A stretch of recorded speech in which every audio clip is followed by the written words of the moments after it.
It's been quite a summer, and I'm home, and that's all behind me, and it feels really good to be back at Clifton United Methodist Church at this time.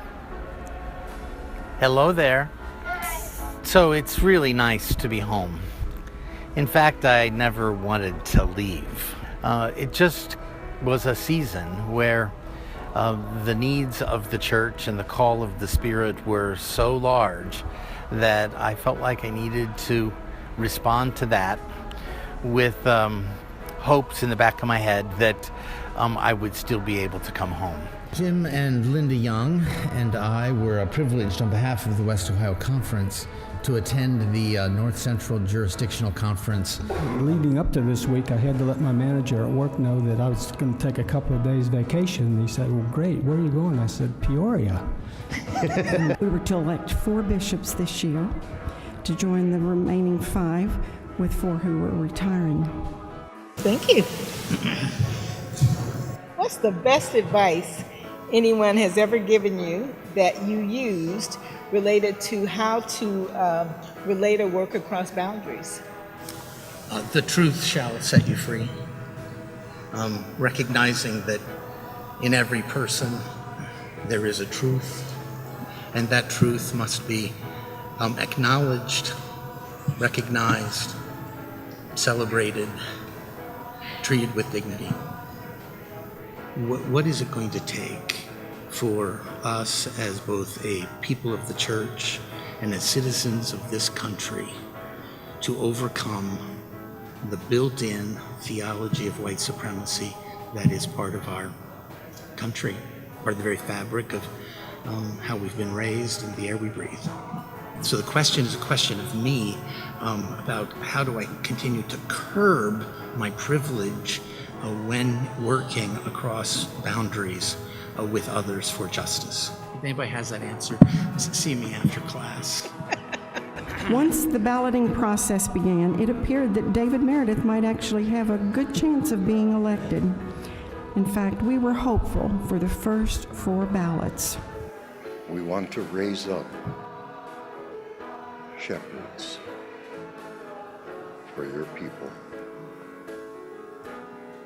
Help us.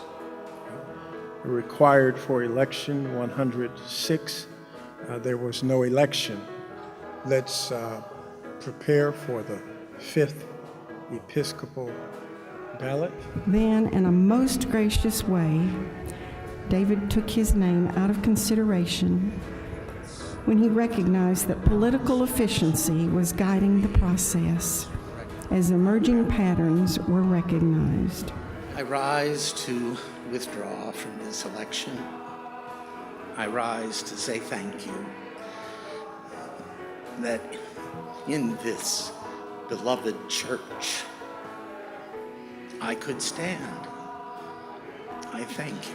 I was able to serve in a way and talk about all of the gay, lesbian, bisexual, transgender, and queer persons, pastors, congregations, families who are part of the United Methodist Church and who, as part of Clifton and in so many other places, make this United Methodist Church the wonderful denomination that it is. Following the consecration of the bishops, we observed communion together. And as we stood and sang the words, "And God will delight when we are creators of justice and joy," I sensed that hearts were being stirred in a new way. For everyone born, a place at the table. The election of an openly lesbian, married United Methodist pastor as bishop in the western jurisdiction of the United Methodist Church is wonderful news. That election, just like if I had been elected, also shakes the United Methodist denomination to its very core. And part of that battle may lead to some people who depart the United Methodist Church.